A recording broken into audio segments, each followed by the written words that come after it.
தமிழ்நாட்டில் கடந்த ஒரு மாதத்திற்கும் மேலாக வெயில் வறுத்தெடுத்ததற்கு என்ன காரணம் என்பதைத்தான் நம்ம இந்த வீடியோவில் விரிவாக பார்க்க போகிறோம்.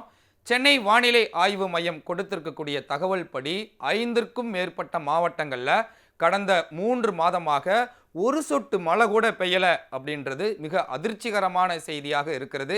அவங்க கொடுத்திருக்கக்கூடிய தகவல் அடிப்படையில் மார்ச் 1ஆம் தேதியிலிருந்து மே 8ஆம் தேதி வரை இயல்பாக 77.5 மில்லிமீட்டர் மழை பெய்திருக்க வேண்டும். அதாவது 7.7 சென்டிமீட்டர் மழை பெய்திருக்க வேண்டும்.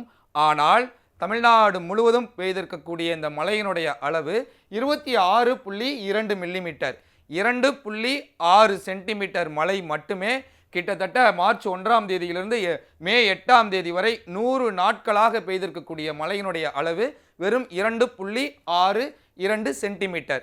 இதன் காரணமாகத்தான் தமிழ்நாட்டில் உச்சபட்ச வெப்பநிலை நிறைய மாவட்டங்களில் பதிவாகி இருக்கு.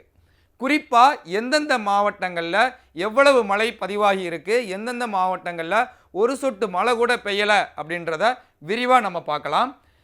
தமிழ்நாட்டில் மார்ச் 1ஆம் தேதியிலிருந்து மே 8ஆம் தேதி வரை கோடைகால மழை எவ்வளவு பெய்திருக்கு அப்படின்றத நம்ம பார்த்தோம்.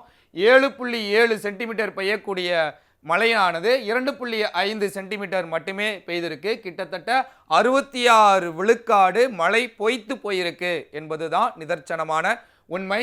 சென்னையை பொறுத்தளவிற்கு 99% மழை பெய்யவில்லை என்ற ஒரு அதிர்ச்சிகரமான செய்தியும் கிடைத்திருக்கிறது. ஒரு சொட்டு மழை கூட பெய்யல அப்படின்னு சொன்னமே, அது எந்தெந்த மாவட்டங்கள் அப்படின்றத பார்த்துடலாம். சென்னை வானிலை ஆய்வு மையம் கொடுத்திருக்கக்கூடிய தகவல் படி கிட்டத்தட்ட 6 மாவட்டங்களில் ஒரு சொட்டு மழை கூட பெய்யவில்லை. 3 மாவட்டங்களில் 1 மில்லிமீட்டருக்கும் குறைவான மழை பதிவாகி இருக்கிறது என்பது மிகவும் அதிர்ச்சிகரமான செய்தியாக பார்க்கப்படுகிறது. செங்கல்பட்டு மாவட்டத்தில் ஒரு சொட்டு மழை கூட பெய்யவில்லை. அதே மாதிரி மயிலாடுதுறை மாவட்டங்கள்லையும் ஒரு சொட்டு மழை கூட பெய்யவில்லை. அதற்கு பிறகு ராணிப்பேட்டை மாவட்டங்களில் ஒரு சொட்டு மழை கூட பெய்யவில்லை என்பது அங்கு இருக்கக்கூடிய மக்களை மிகவும் வேதனைக்கு உள்ளாக்கி இருக்கிறது என்றுதான் சொல்ல வேண்டும். சென்னையை பொறுத்தளவிற்கு 0.1 மில்லிமீட்டர், 1 மில்லிமீட்டர் கிடையாது, 0.1 மில்லிமீட்டர் அளவு, அதாவது மிக மிக மிக மிக சொற்பமான அளவுதான் சென்னையில் கடந்த 100 தினங்களாக பெய்திருக்கக்கூடிய மழையினுடைய அளவு கணக்கிடப்பட்டிருக்கிறது. அதற்கு அடுத்தபடியாக 1 மில்லிமீட்டர் பெய்திருக்கக்கூடிய மழையினுடைய அளவு காஞ்சிபுரம் மாவட்டத்தில் ஒரே 1 மில்லிமீட்டருடைய மழை பதிவாகி இருக்கிறது. அதற்கு பிறகு 0.1 மில்லிமீட்டர் அப்படின்ற அளவை தாண்டி 0.3 மில்லிமீட்டர் திருவண்ணாமலை, அதாவது சென்னை, செங்கல்பட்டு, காஞ்சிபுரம், ராணிப்பேட்டை, திருவண்ணாமலை ஆகிய சென்னையை ஒட்டி இருக்கக்கூடிய மாவட்டங்களில் கடந்த 100 தினங்களுக்கு மேலாக மழை இயல்பான அளவை விட மிக மிக மிக குறைவாக பெய்திருக்கிறது என்பதைத்தான் சென்னை வானிலை ஆய்வு மையம் கொடுத்திருக்கக்கூடிய தகவல் உணர்த்துகிறது.